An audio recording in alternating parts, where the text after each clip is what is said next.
Hey everybody, welcome back. Trident Wargaming. I am joined today with one of our Battle Bros. We've got Dustin on. How you doing? Doing great. Thanks for having me on again. Oh, you are very welcome. It's nice to have Dustin on because he's kind of a SME on what we're going to be talking about, a subject matter expert. No I pressure, wouldn't Dustin. say No expert, pressure. but Well, pretty good either way. Pretty damn good. He downplays. He's a wizard. But what we're talking about today is this is Masterclass modeling, new school versus old school. What we want to be talking about is 3D printing versus actual green stuff sculpting. But before we get into that, as always, we want to talk a little bit about some hobby goodness. I guess I can go first. The last couple of weeks, I've been working pretty diligently on my Battle War Marines, trying to get those executioners rolling still. I've got pretty much everything almost completely sprayed up with the base colors, where I'll put my contrast over top. That'll give me all the metallic, cool gunmetal gray blue that you can see on the socials. And then it's really just painting, just trying to get everything painted up for our Palace of Thorns RTT. That's going to be actually kind of wrapping up our Badab campaign league that we have going on locally, which has been a lot of fun. So that's pretty much been it for me. It's just toiling away here in the war room and just getting things done. Dustin, yourself, what have you been doing? What's on the hobby workbench for you? I'm kind of in the same boat. I am desperately trying to finish my Astral Claws for the Battle War campaign. I've it's been a quite a fight to find the inspiration to jump into it and just get it done. So I'm really hoping. Well, I have to be done by the RTT, but I'm trying out a new basing technique, or not necessarily a new basing technique, a new skill set for me anyways, using acrylic water texture on my bases, and I've fallen into a trap where you have to put multiple layers of it down for it to kind of get that solid water level. So they take like 12 hours to dry. So it's like put a little layer on, let it dry, let them sit forever, but then it gives me time to kind of work on other things. But no, it's been all hands on deck trying to get these Astral Claws going. Very nice. Some of the pictures, if you are following along on the socials, you can see our Baron of Dice big shout out post. Those are his Astral Claws in the pictures, and they turned out pretty beautiful. The gold, silver, everything complements nice. Blues came out well, so can't wait to see the whole force done. And I think that's kind of it's got to be the era and everything. Like, as more of the players are getting their forces done, it's all starting to come together and really feel like we're legit fighting in the Badab War. And it's just right now, from when I last checked, we aren't rewriting history as of yet. No, we're not doing very well. Yeah, so it is following historically, I But guess. we're just setting up just letting them fall into a false sense of security. That's right. And then when the time is right, we'll just set the big trap for them. Exactly, and then we'll swing it back on the RTT and hopefully dominate and uh, you know change history for our benefit. So should be great. Should be great. But yeah, so kicking back to main meat and potatoes of the episode. So this is going to be kind of a back and forth, a little bit of a talk. So if you're like myself, if you're anywhere between, it's a wide range, but anywhere from like 35 to, I'd say, and up, as a hobbyist and a GW, mainly a GW player, I've been playing and learning Games Workshop games, the hobby aspect, everything like that, for a while now. I started back in second edition, and during this time, you really didn't learn new skill sets the way we do now, or the way we have the access to do now. It was very much here's a a little blurb in a White Dwarf magazine on different techniques, different skills that you can use. Or if you were fortunate enough, like some of us as well, we were coming up, Lee, really big inspiration and one of the mainstay gamers in like our early hobby careers. He was always, kind of showing us different things we could do and explaining different techniques, dry brushing washes, even pinning. This is the stuff, as a 10, 11, 12-year-old kid, you just really don't know about. And anything in addition, you started to learn in these White Dwarf magazines. Sometimes they were a little bit tough to follow, I guess, for anyone who remembers those days. It was like, oh, here's a painting guide. Here's 6 boxes. And like the first tutorials. Well, yeah, the tutorial. First picture is just a picture of the model based, like in Chaos Black, of course. And this is all pre-airbrush. This is all hand painting or like rattle can stuff. But picture 6 is like a heavy metal box art. And it's like, bing, bing, bing, bing. And you're like... Step 4 and 5 is where it gets like, what happened there? Yeah. Step 4, I was like, I'm almost there. And then step 5 was next level. And you're like, I feel like there's... probably 30 steps in between those 2 boxes, but okay. Always a little discouraging because you're like, mine's not coming out like this picture. Weird. Yep. And even as like when you're younger too, you're just like, shit, now I have to, well, now what do I do? Yeah. You're just like, okay. So, you keep forging on. But one thing I really noticed was a lot of the modeling stuff. There was some... always, pictures, guys doing green stuff work, making tentacles, arms. The converting thing kind of really came to life in these books. I remember also looking into this 2nd edition Chaos Space Marine Codex, and there being little Chaos stars beside models to act as an asterisk. And it was like, oh, this model actually can't be bought like it was made. And I'm like, well, how the fuck did you make that? Right? Like, it's just... it was wild to see. So if you're from that era, you had to learn how to, mix green stuff, how to slowly but surely start to learn how to sculpt this stuff. Hardening different amounts of either the blue or the green, or the blue or the yellow would give you either more workability. It would harden quicker or cure quicker, I guess is a better term. It was just, there was a lot of stuff that was kind of learn fly by the seat of your pants.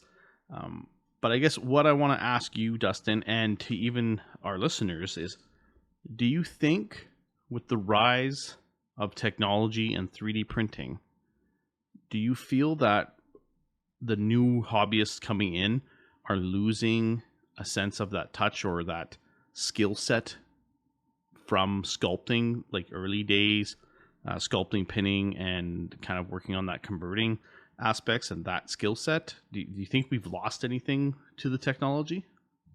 No, I don't think so. I think at the end of the day, when you look at it, I think it's like 2 different skill sets because it's varies widely between what you're doing. Because if you're working with green stuff, you're obviously using sculpting tools and whatnot and having to like cure and dry. Whereas with printing, if you're like digital kit bashing or using like even creating your own 3D models, you're just using the tools on a computer. So it doesn't translate very well from like if you're good at sculpting green stuff, you're it's not going to translate where you're instantly a Blender master or a 3D modeler in that sense. But I feel like it gives us it actually helps the community because we have way more access to tools and way more access to I guess ways to project our ideas a lot easier. That I can definitely see, just with the rise of obviously Facebook and having these groups that are dedicated to the 3D printing craft. That part is always cool. Not to mention the sites, right? We got Cults 3D and all these other different sites that put up files, just STLs that people can go, here you go, check it out. And like, sorry, go ahead. I was saying, even back then, we didn't have social media. You basically had your local community and that was it. Yeah. So if somebody was a sculpting master, you probably could learn a lot. But if no one in your community sculpted, you're probably learning on your own kind of thing. Yeah. And that's definitely kind of how it's felt for myself anyways, right? It's kind of a learn as you go. There are some people in the community that you can bounce ideas also of and learn a little bit here and there, but realistically, like, it really comes down to, are you doing it? Are you hands on getting that experience? Because it's not something that you can just kind of willy nilly jump into. It can be very rewarding if it works out for you, but it definitely has a learning curve to it. Myself, I know starting out, I'm easy peasy gap filling, no problem. Making tentacles or like ribbed under armor for Marines, for example, not Yeah. bad to do. Like fairly straightforward stuff. I have started to try my hand at sculpting hair and a little bit of different like facial hair, just extra details here and there. A little bit tougher for sure. And then there's guys who are going full armature, custom created model, ready to go. And then the amazing part is these models can be scanned and now printed, which is just it blows me away with the way the technology is going. But that it is a question that I kind of often wonder. Like, is it something like, have we lost almost that old school like sense of touch with the modeling and just that old school mentality of I was able to create this custom thing and it came from like my hands, like by my hand, I made this, right? As you're holding up this awesome model, you're like, just it's something that that I wonder about. And I do feel that both aspects are very important to the modeling community, to the hobbyist itself. And perhaps they do, mirror, or they marry to become this ultimate tool where if you can sculpt and people who can print or that are blender masters, like sky is the actual limit. It's just it's weird. It almost feels like there's something that I don't know, keeps always pulling me back in with just that simple sculpting. But that might just be a personal preference thing. Yeah, no, it's definitely, there's a lot of sense of accomplishment when you hand sculpt something and it turns out great and you show it off. Kind of the other way too, like digital kit bashing is a huge thing too. Um, like in my instance, like my Arminius Valfax for my Astral Claws and even my left Huron model, that's all digitally kit bashed. And I would never be able to do that with just random various bits laying around or even just green sculpting, green sculpting stuff for him. But a lot of his stuff, a lot of the like the minor details, I ended up well, digitally sculpting myself for on him. But most of it was digitally kit bashed. But even printing, I was like, damn, okay, yeah, I made this. No, that's always cool for sure. I guess you kind of touched on something too that is I find interesting as well. Just because there are pros to both, like being a non 3D printer. Just 'cause I don't have the space or the facilities to actually do that in safety, anyways, with proper Yeah. ventilation. Like my bits box. A bits box is something that a lot of these old school players have. It is deep. You've got kits from hundreds of kits and just a mishmash of just pieces. If you're like me and you hate toting around garbage bags full of sprues, you usually go through everything, you get it all organized, and it becomes this like treasure trove of just stuff that you can use, right, It as you're doesn't get creating. any smaller either. It never does. No, you can always like even give people bits and just like go to like the swaps and kind of just get into the thick of it and like sell, trade, whatever you want to do. But the pile definitely doesn't get any smaller. It seems to grow with every You passing year. And you seem to be getting a fair amount of extra bits in GW kits these days now too. You do. Like the new Scout box we were going through. It's like, oh, this is all my extra stuff I got in it. I was like, that's cool Yeah. if you ever use it. Otherwise, it's just going to sit in your treasure trove. It is true. I think back in the day, having the bits box was more of a necessity. Considering like conversions were at an all-time high, you could make something totally custom and unique to yourself. The way that I'll use 40K as an example has been going. They've taken what seems the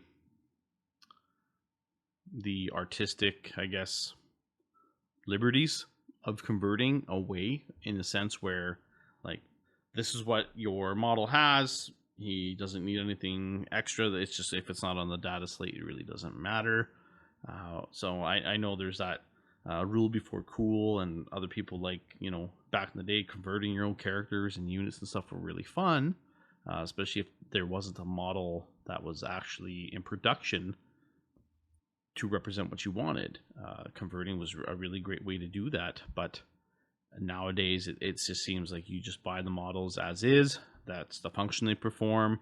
There's not really a need to do the converting, and I think that's maybe Games Workshop trying to just simplify the whole experience for newer players coming in. And yeah, I was going to say it's the ease of access. Yeah, ease of access for sure. But it's interesting too, because on the flip side, yourself, like we were even talking before the cast, you're like, I don't need a bits box. Like, Yeah. I can do whatever the fuck I want. And I was just like thinking, like, how alien that concept sounds to me, but also like how liberating it would be just to be like, I don't need this shit, and Yeah, dump like, like 2 decades worth of bits out into the garbage and be like, fucking bye. or you make a huge vat of sprue glue. Yeah, I could do that too. But yeah, because I've had people try to trade me bits for like little tiny like icon prints and whatnot. And I'm like, I don't need any bits, but printing little icons is like next to no effort, so I'll just take them. Please take them. Yeah. Uh, Even part of my gripe too is like, because I started in second edition too, and then kind of quit and took a over decade break and got back in at the start of ninth edition for 40K. Yeah. And back in the day, GW had their bits warehouse site where they had their entire catalog up there, and you could just order whatever bit you wanted. I remember doing a huge custom convert for my Black Templar army, ordering all sorts of crazy bits, and it was actually like pretty decently priced to get it all, but ended up taking that away. So that's GW's gatekeeping us for the converting, because now you got, if you're looking for a specific bit, like it's kind of, unless you have access to a printer and you're or you have like a pretty big community to pick from, it's pretty hard to find specific bits unless you're paying eBay prices, which is probably way overpriced to begin with. Oh yeah, for sure. For But sure. it's the other problem too is sometimes bits just aren't available. Like if you look at Horse Heresy, Yeah. how long have we been like just waiting for chain swords and bolt pistols? That's Other true. than paying for, no one's paying $25 for 5 Forge World No. sword pistols and swords, right? No, that's true. That is true. Most people, I remember back when that first kind of was previewed, a lot of people were looking for the old assault marines, so they could just Yeah, steal the bolt pistols, close combat weapons, and just call it good from there. It's definitely interesting, and yeah, the bits aren't always plentiful. I think that's definitely hit the nail on the head, especially with the kits and even hybrid. Like if you're going into hybrid models where you're trying to attach plastic to resin, or even the old school hybrid shit when you were going for pewter and plastic together, like that was atrocious as well. Um, a lot of the long time gamers have had to put up with some pretty gnarly shit. And I won't lie though, like I do see the ease of access with 3D printing. Like myself, I have ordered and received many a bits from yourself, and they go together nicely. I think the part that I like about 3D printing is that it's custom to the specs of like what I'm actually wanting. Yeah. And it's like, hey, can you 3D print me these barrels for the Dark Lances, for instance? And I want a 1 mil hole, 3 mil deep, so I can pin them. And you're Yeah. like, yeah, no problem. And it's just like on your computer, and just here you go, check this out. And I was like, wow, like that's fucking Yeah, amazing. you're not screwing up like and gouging it, drilling to the side or whatever, and Yeah, messing up your pin mount. yeah, I was going to that I ask you like. a question. If you didn't have access to printing, how would you have converted your Executioner's War Pig?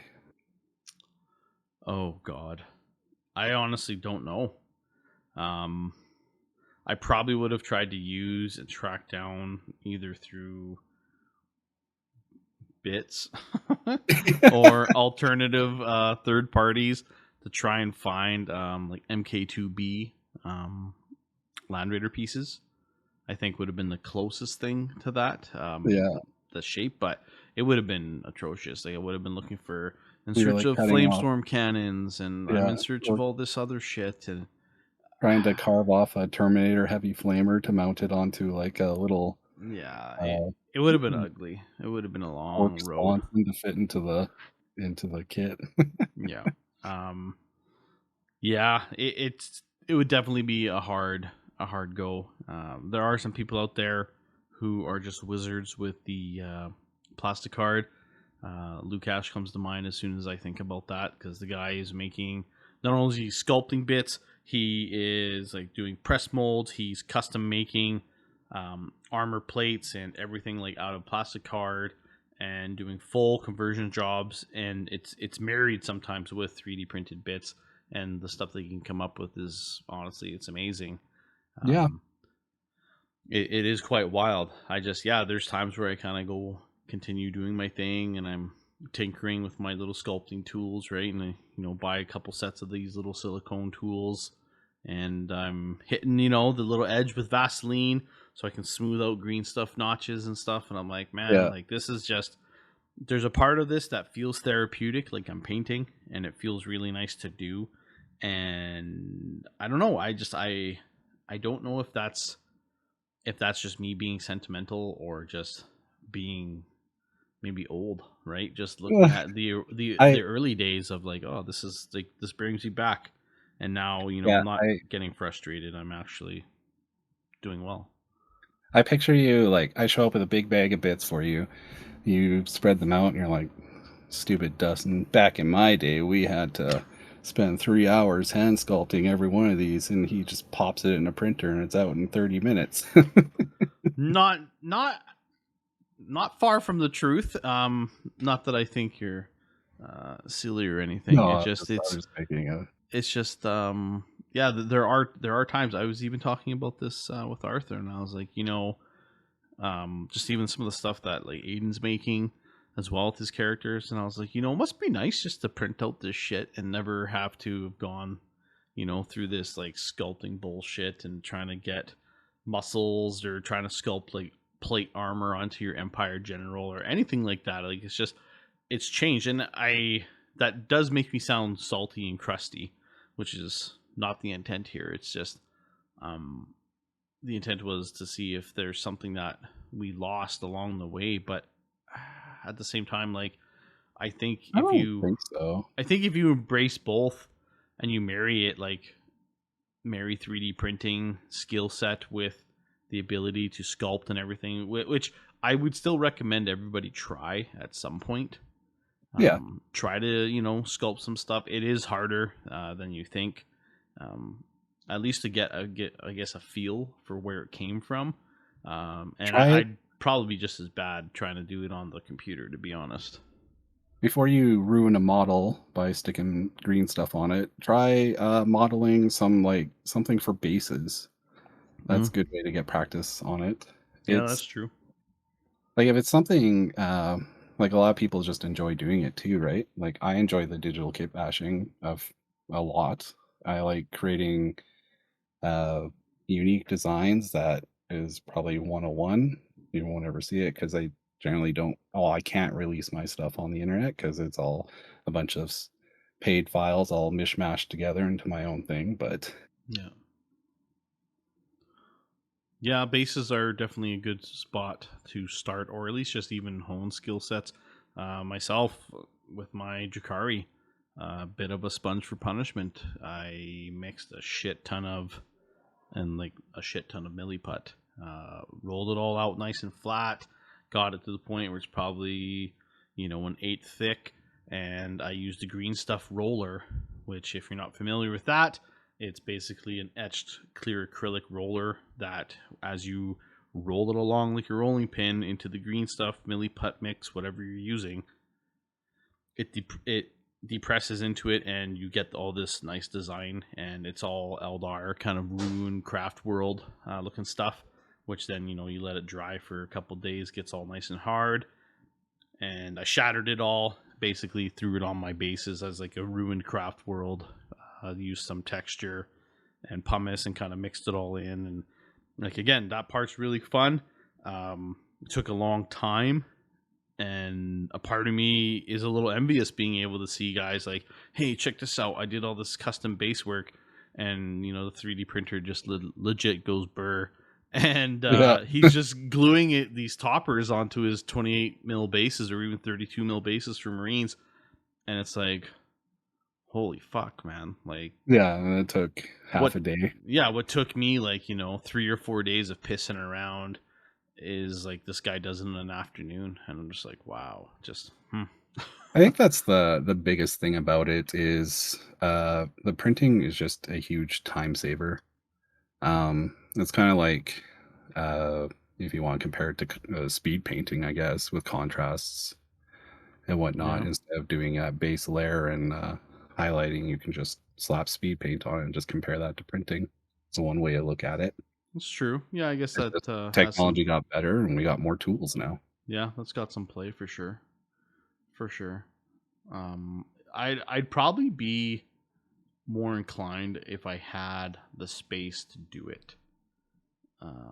I'd probably like my whole like tone around 3D printing would probably be different, because like right now I just see it's for me it's not a feasible thing, like it's out of touch. But obviously, with having hobby friends such as yourself, Dustin, it's always nice because I can always kind of be like, hey, this is kind of what's in my brain, so what's floating, and you're like, Yeah, check this out, and you just send me a shit ton of pictures, and I'm like, wow, like this just, the accessibility blows me away. it is. I do get like a sense of pride of like doing up that custom stuff for people.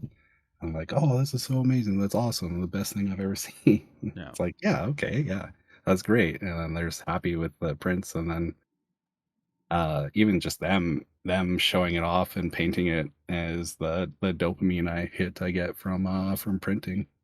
No, very fair. Very fair for sure. And I think regardless of how you're creating, be it physically or digitally, I think that there always will be that sense of pride, regardless, I will which say is nice. printing is not just like you set up the box and print or go burr kind of thing. It is a hobby in itself, and it does have a huge learning curve to like get it down. So there is a lot of trial and error, I guess, to kind of get to that point. And well, like once you really get into it and start printing for other people too, kind of it does become its own side hobby, or kind of takes over your painting hobby as well. That I could see. Then you see guys, like Artisans of Vol, even Battle Bling, right? There's these companies coming out and artists that's like their whole world, and they add such another layer of flavor for armies in multiple different systems. It's kind of wild to see where are we going to be hobby wise in the next 10 years. It's gonna be crazy, especially with because the 3D scanning breakthroughs in technology just keep going up. And I think in 10 years 3D scanning is going to be like a very accessible, easy thing, and I'm wondering GW is going to have to start is going to have to figure out something, or they're going to be in real big trouble. Well, actually all miniature companies will probably be in trouble with the 3D scanning with how it's going. Either they end up having to, I don't even know what they could do. It's, I don't know, it's kind of wild. Like I don't know if, as a miniatures company, if they would ever try to get into STLs or some sort of subscription based STLs where you get access to a bunch of stuff. I know that they are certainly helping 3D printers thrive, and I'll explain why. The old world. If you wanted to ever have people flock to 3D printing and like rely on that fully, do what GW has done with the old world.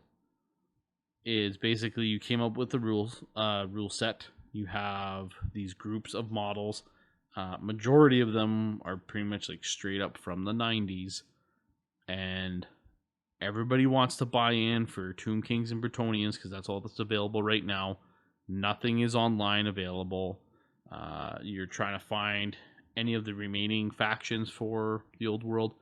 There's nothing online, and here comes all these different files for dwarves and orcs and goblins, beastmen, chaos warriors, like insane amount of models from a ton of different artists online and companies, and people are just like hand over fist printing out armies, getting stuff ready to go. I was at a old world event on the weekend there, and there was a few 3D printed armies, and the models were fantastic. Like, because everything's been scaled up a little bit as well on base sizing. And yeah, like it's one guy's like, I'm gonna print my third old world army because there's like, I'm a staunch GW guy, but I can't buy anything. There's Yeah, nothing that was available for me to buy. yeah. That's GW seemed to have a problem with that. Like Titanicus is like that. Yeah. I had to actually I ended up having to print all my Warlord Titans because I just couldn't get them, and I didn't want to pay Forge World. Well, actually, all the Forge World weapons are out of stock too, so I ended up digital kit bashing my own shoulder weapons for a Yeah. few of my warlords, and super how those turned out amazing. And but just the availability of them, and like the cost of converting is super can get expensive too. Oh, can for Like sure. I don't mind buying good GW sculpts, but I'm not gonna pay $60 for like for my Seraphon army, like a 20-year-old sculpt of skinks skink box. Pay what are they at, $60 now? And the price of sculpts just keep going up too. So it's kind of like it's Yeah, it is a thing, especially as some of the pricing is a little bit, we'll just say, out there with these kits, especially some of these new ones that are, or in old world's case, some of the old kits that are coming out. It's old kits but new prices, and yeah, they're not friendly to the consumer. It's just wild. Like it's, I don't know.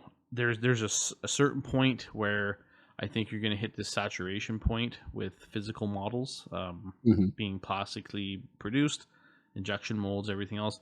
But there's a saturation point that you're going to hit, and it's going to either stay on this like balancing act, or it's going to tip over where they just stop, and they just kind of almost turn into like a rules release company, and that's kind of about it, which would probably be disastrous. um, yeah, you look at some of these other systems. I'll use Ninth Age as an example. They have no ties to any modeling company at all. They don't really give a shit about any of that. It's all fan made rule set, but the rules are good, but they're not used to essentially strong arm hobbyists to buy that kit, yeah, right? And that's kind of what GW does. It's, they do push certain data slates in their games or war scrolls in their Yeah, game, to sell the kits. Obviously, I like the idea of them having more of a balanced approach where maybe they didn't do that, but at the same time, I understand like if they don't do that, well, now they're not actually making money, and if they're not making money, they're not making a game. true. So That's pretty true. it's a weird double-edged sword. So like I really like the 3D printing. I hope it sticks around. I hope things are nice for it. I still want there to be physical stuff. I still think there's a almost like a simplistic way to do it and really enjoy that aspect. But it's yeah, what the hobby's going to look like in the next 10 years is Yeah, anyone's guess. it's gonna be buck wild Anyone's with guess. just technology getting better in that sense. I almost wonder if one day it'll get to the point where you're playing a like a hollow table version of TTS. Um, Oh, that'd be so cool. so here's my army, boom, boom, boom. It's all on there. Everyone's got like a pad almost as they're playing, Oh, and and they that's just how they get circle the around. pad and they move it up, right? And you watch your units that are painted whatever you want them to be because digital, and they're like moving in real time. Yeah, and then they GW, you pay a subscription to get access to certain units and gotta pay to get your data slate updates. That's one way they Yeah, could do it, I guess. yeah. It's Get just the it's physical wild. part. But I, yeah, who knows where they go. It'd be a cool concept, but Yeah. Well, it sounds like it's a cool concept, but like I feel like we're almost there with that technology already, where you're able to like in a short period of time we might actually be looking at that. yeah, you could probably do it with like VR headsets fairly Oh, easily that'd be now. wild. That would be wild. It's just it is a thing. It is a thing. So I guess a question for the listeners as well, and I'd love to read your responses in the comment section. Um, do you feel what do you feel is the biggest benefit to yourself regarding 3D printing as a hobby tool? I'm interested to like hear everyone's perspectives on that because I have an answer for that myself, and I imagine you do too, Dustin. And I'll put you on the Yep. spot so you can go first. What is the biggest, I guess your favorite aspect of having this as a tool? Just being able to, I guess, just have access to anything I want at any time. Um, if I'm looking for a specific bit and if even if I'm ordering it online and it's coming from Europe or something like that, it's going to take weeks to get here. I throw it in a printer, I have it within that day. Um, even bits that don't exist, like for heresy, like trying to keep everything, I guess MK3 to MK3 chainswords kind of thing. Keep it all so keep all the lore nerds happy. Yeah, yeah. The rivet counters, the bolt Yeah, counters. yeah. But yeah, no, the big thing for me is just opening that door of access and being able to get everybody um, able to get all the bits they wanted, kind of thing. And just it's not really like to circumvent GW and hurt GW. It's just make this stuff available. Yeah, yeah, absolutely. Because even like you look at Imperialis, for example, just I think someone calculated out if you bought every box to make a full action, full army, you're probably looking at 2 to 3 grand of just Imperialis stuff. Which Because is there's, wild. yeah, the point cost of models are so low, but you only get like 3 tanks a box, and you're probably fielding like probably 15, 18 tanks of just one specific type because they're only like 50, 75 points a piece, and it's a 3,000 point army. Yeah, and you're dropping probably 60 to 70 bucks per box. Yeah, like is $60 for 3 small little tanks. Like the kits are super detailed, and I feel like they might be a little bit over detailed because nobody's well painting that small of a detail is kind of who's going to notice that from standing at the tabletop, I guess. Yeah. No, that's fair. But in a printer, I can pound out an Imperialis or Epic army in a weekend. Yeah. Yeah, at the cost of like a bottle or two of resin. Yeah, Right. which is... It's crazy. But yeah, no, that's my big things about printing. Is just giving me that ease of access and access to stuff that isn't normally available. Not very fair. For myself, I think my number one in regards to 3D printing would be the similar vein is the accessibility to custom bits. I'm not looking through a bunch of kits knowing that only the Devastator squad had that left-handed power fist, where everyone else was on the right hand. Right? It's I Yeah. can just be like, hey, this is the power fist I really want.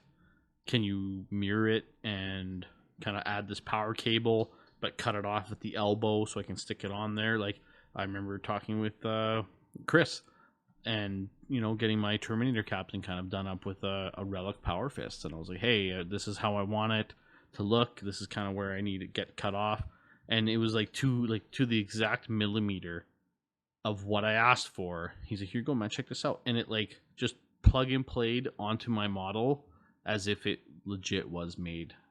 Yeah, and how many times way. have you like tried to saw through a model and just mangled it completely? And you're like, well, shit. Yeah, fucked it, or you're just off just enough when you're trying to pin, where now it kind of looks like a fucked up angle. Now you Yeah, got to break out green stuff and fill it, and there has been many frustrating times. that's the the best benefit of digital kit bashing is there's an undo button. Yeah, I guess essentially it's like a time machine. You can really save your time and energy and dollars if you want to put up that initial investment, and realistically, like it is beneficial. I do see that. I do see that. So that's It's it's such a cool dynamic to see in the hobby now. Whereas 10, 15 years ago wouldn't have been a thing. No, Wouldn't because have been a thing at all. I've had some crazy. I've tried doing some crazy conversions back in the day. Like I have the old uh, Demon Prince, Chaos Demon Prince, the old Yeah. pewter one. And I was gonna Iron Warriors him up, so I ended up buying the old pewter Gazgul when I Oh yeah. did the first. Gave him his, I guess, the Mech Boy suit, his first glow up. Yeah.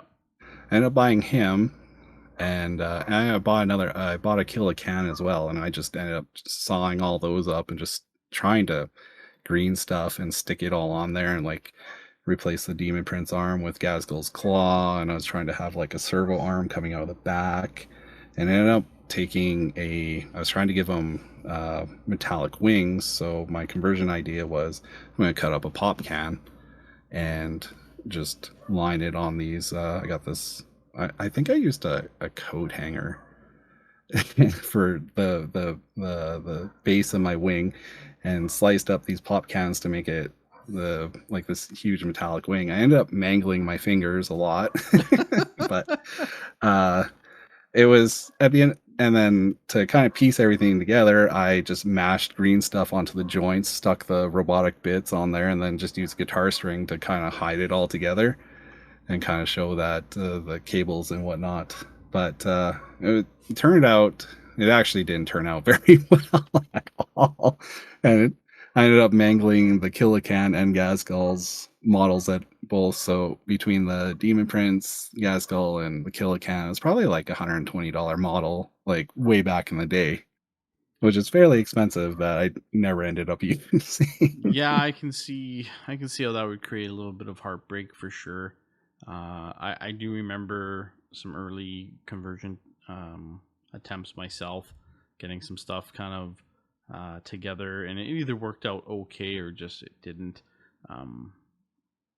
One thing that I will say, uh, anybody who is running Thunderfire cannons, that ability to just have them printed out versus buying this pewter piece of crap that you had to sit and Yeah. file for like 3 hours for it just to fit together, and then try to, like, cover up the seam.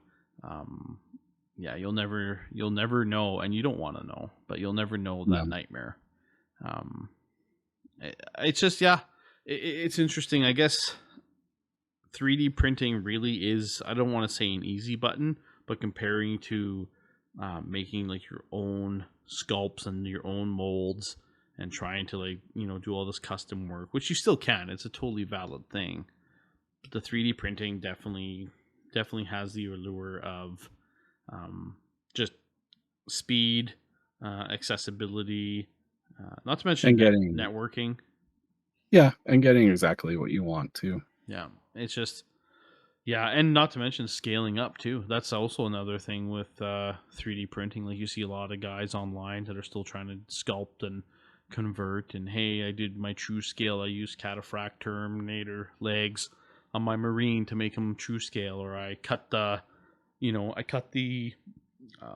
thighs, or stretched out the calf sections a little bit more, the greaves, right, to kind of make my guy a little taller, and I added that little bit of green stuff in between the torso and the legs, and it's just like, now so I'm just going to scale that up to like 130%, and there you go. Yeah.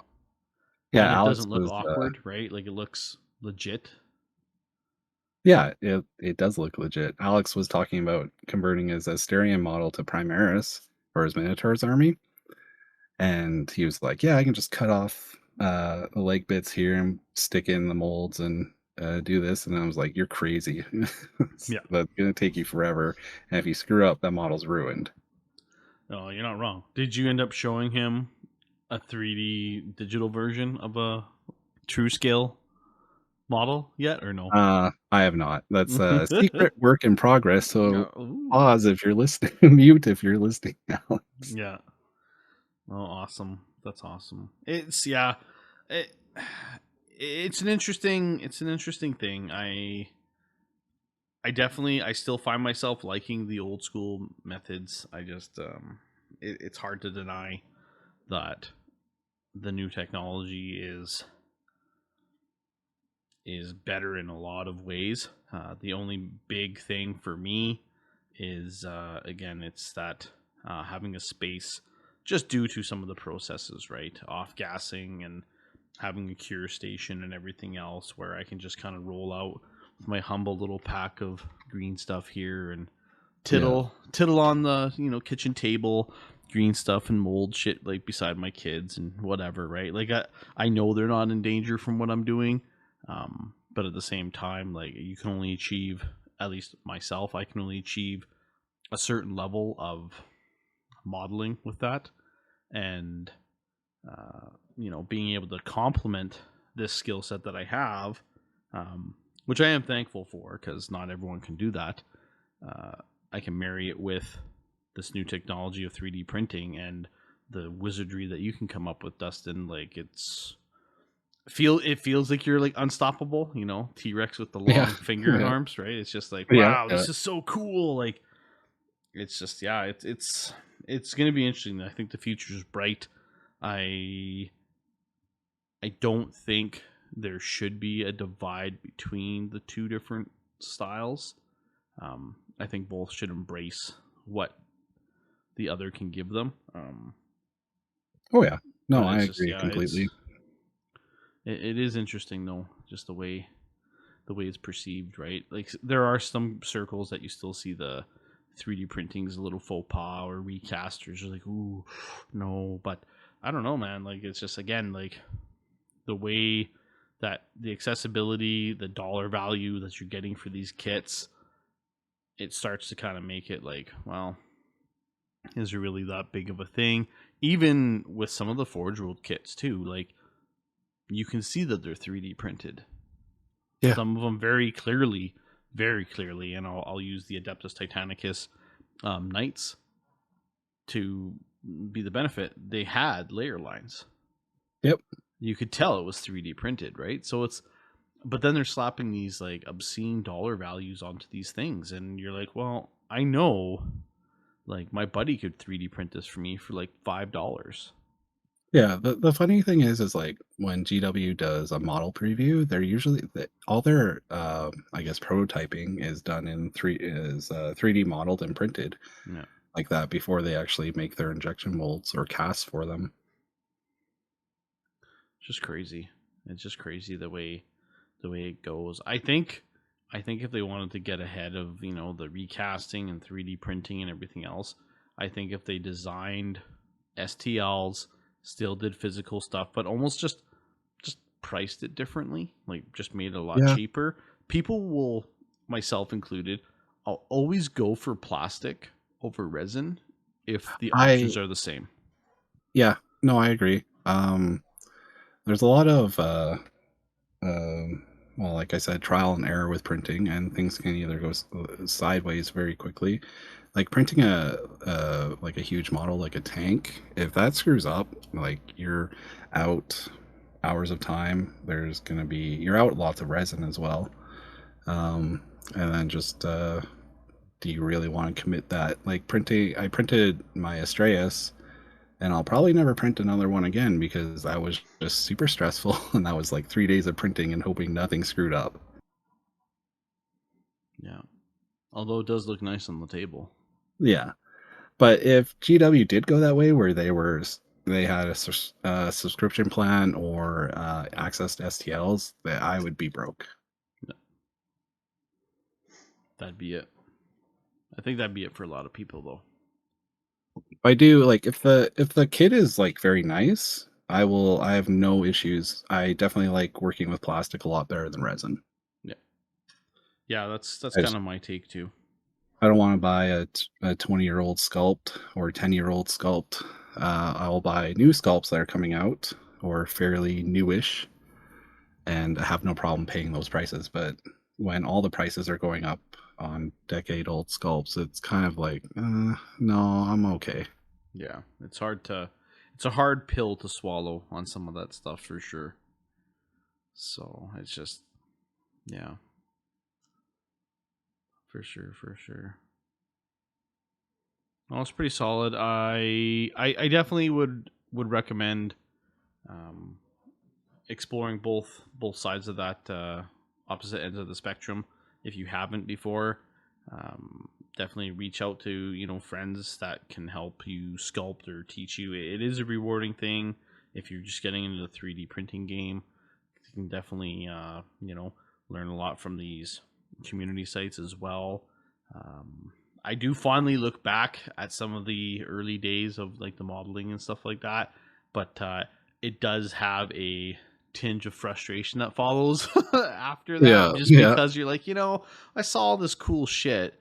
None of it was like possible unless you were like knee deep in bits and or you knew how to sculpt and do all this crazy stuff. And I was like, yeah. you guys really just made it so hard to get to that point. Um, it is interesting though, like how that nostalgic feeling just hits when you're looking at these old school pictures of White Dwarf. It's it's funny. It is funny. I guess just before we kind of close, I did want to give a big shout out to our patrons. It is 2024. We are rolling year 4 of our podcast, our channel. We still have our patrons jumping on here. It's awesome to see the support, and honestly, it's quite nice to see these people who are supporting us. So big thanks to Tyler and Chris and Dustin and Frederick. Without your support, it would be a lot harder to do what we do.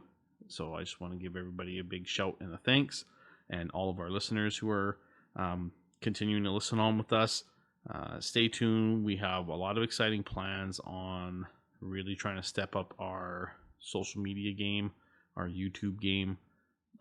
It's going to be something where I think you'll want to watch the content coming out, and we're going to be basing a lot of the stuff we do dependent on your feedback as well. We want to show and provide content that you want to see.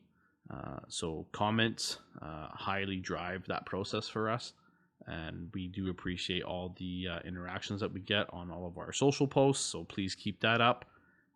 We are super pumped that we've got Baron of Dice on now. We're still affiliated with Battle Bling as a sponsor.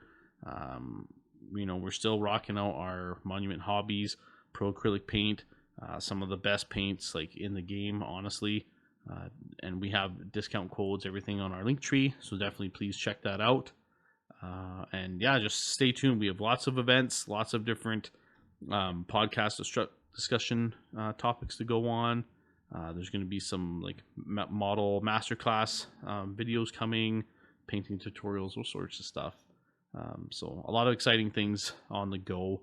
The podcast, obviously, as everyone knows, it's slowed down a little bit. Just gives us more time to put out other content, though.